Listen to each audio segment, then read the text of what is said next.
Please subscribe Tito Manny Vlog.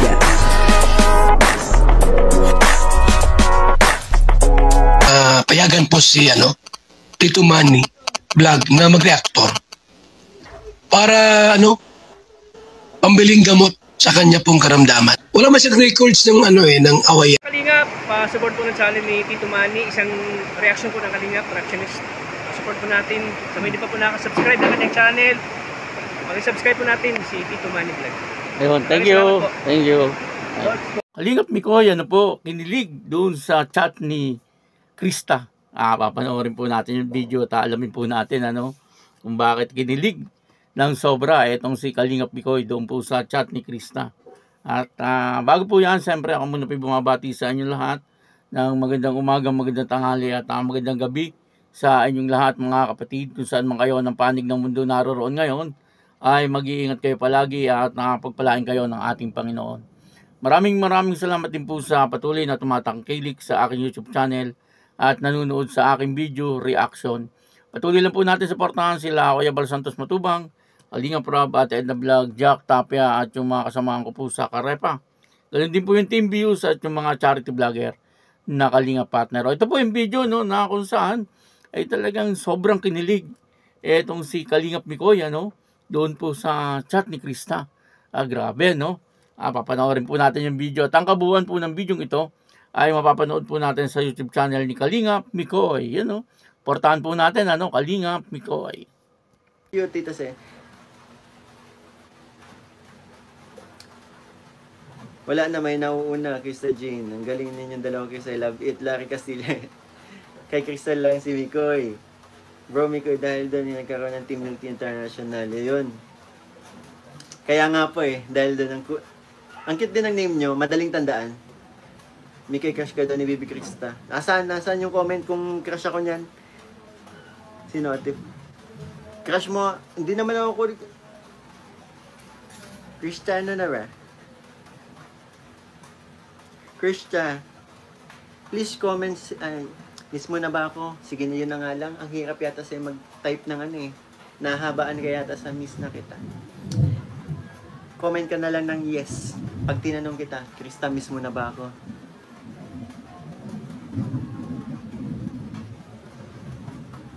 Tagal.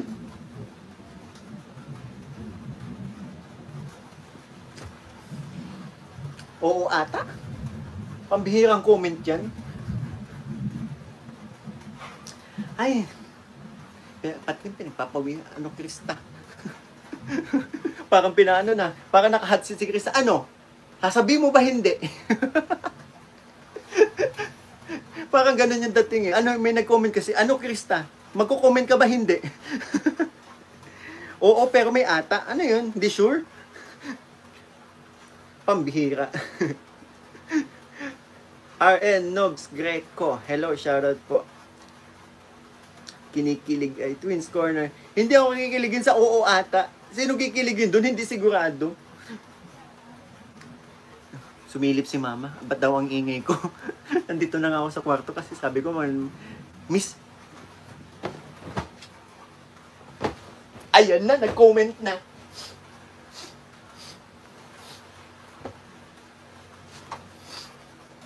Nag-comment na.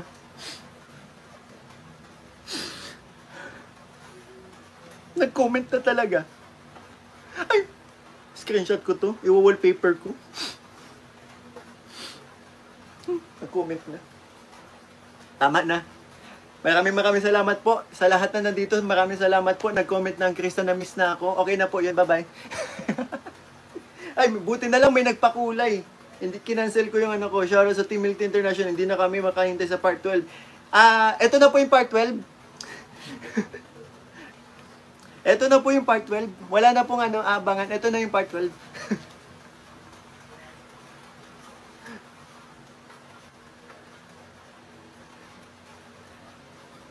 Hello, Miguel. Kailan, Migris? Ito na po yun. Bana, maraming salamat po sa pakulay. Daw. Wala na, finish na. Wala na pong abangan. Sinabi ng miss na ako. Nag-aabang doon po sa episode 12, At talaga naman marami ang nagtatanong na kung kailan daw itong episode 12. Baka po siguro mamayang gabi yan o bukas. Hindi ko po alam. Hindi ko po alam yun. Tsamba ko lang. Kahit po ako talagang inaabangan ko rin. Yung episode 12. At yun na dito po ay live ni Kalingap Mikoy. At talaga namang marami ang nagtatanong tungkol kay Krista. At dito ay biglang nag-comment etong si Krista. Tinanong nga ni Kalingap Mikoy kung miss na ni Krista etong si Kalingap Mikoy. Yung unang sagot ay oo yata. Medyo hindi ginanahan doon si Kalingap Mikoy. Sabi niya ay parang oo o hindi yung sagot na yun. Tama nga naman kasi oo yata medyo parang hindi na oo. Parang ganoon yung sagot ni Krista. Pero doon sa sagot na yun ay talagang kinilig na etong si Kalingap Mikoy. At siyempre mga viewers. Kasi nga naandoon sa live ni Kalingap Mikoy etong si Krista.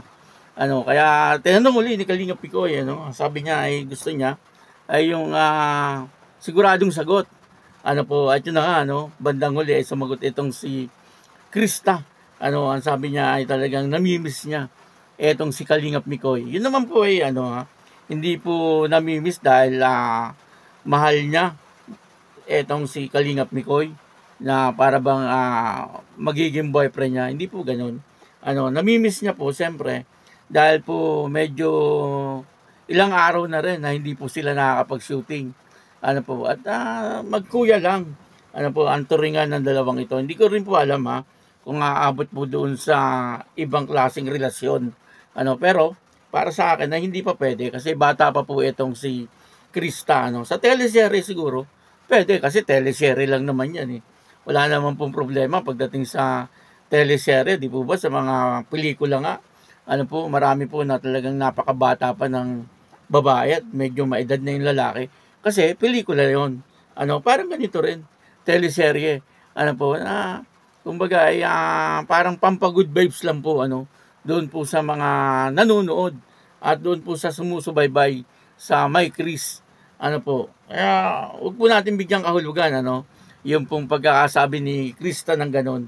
Medyo kinilig lang si Kalingap Mikoy. Siyempre, hindi niya rin po inaasahan. Kaya kinilig din itong si Kalingap Mikoy. Kahit sino naman po.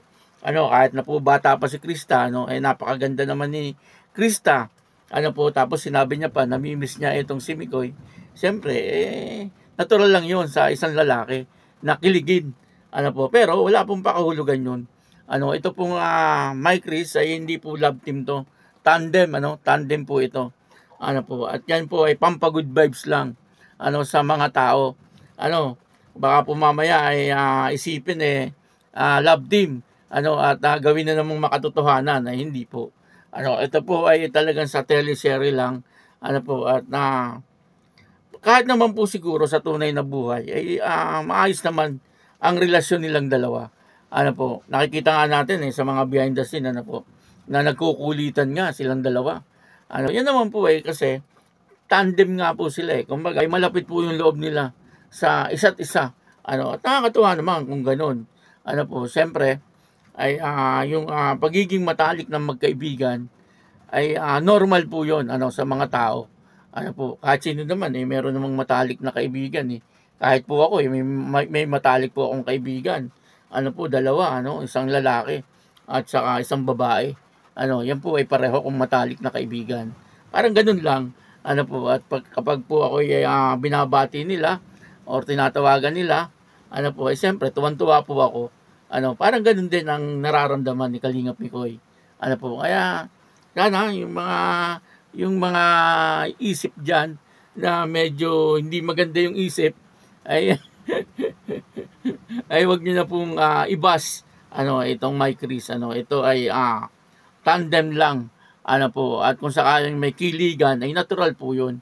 Kasi mga tao naman po sila Hindi naman po sila mga robot. May mga damdamin po sila natural minsan siyempre madadala ka.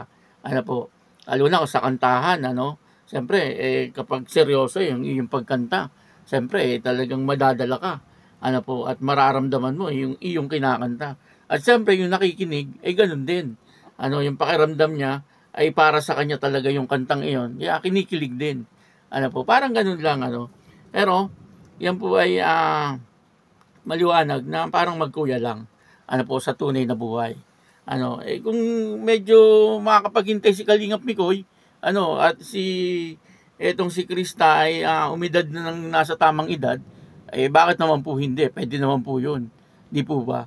Kasi may isip naman po sila at siyempre ay naghintay nga, ano. Wala naman po problema doon. Kung makakapaghintay si Kalingap Mikoy doon sa tamang edad ni Krista. Pero sa ngayon, ako po mismo ang nagsasabi na talagang hindi pa rin pwede. Ano po, kaya nga ito po yung maliwanag na tandem lang po ito. Ano po, at magkuya lang ano. Sa teleserye, ano, medyo talagang parang ipinapakita na yung kanilang batuhan ano ng kanilang mga salita or yung pagkanta nila ay kumbaga ay parang sa tingin natin ay nagkakagustuhan. Yan po ay teleserye lang. Ano po, di ba? Maliwanag po na yan ay teleserye lang. Kaya yun ano, maraming salamat po sa inyong lahat. At ako po si Tito Manny Vlog na nagsasabing God bless you all. Diyos mabalos.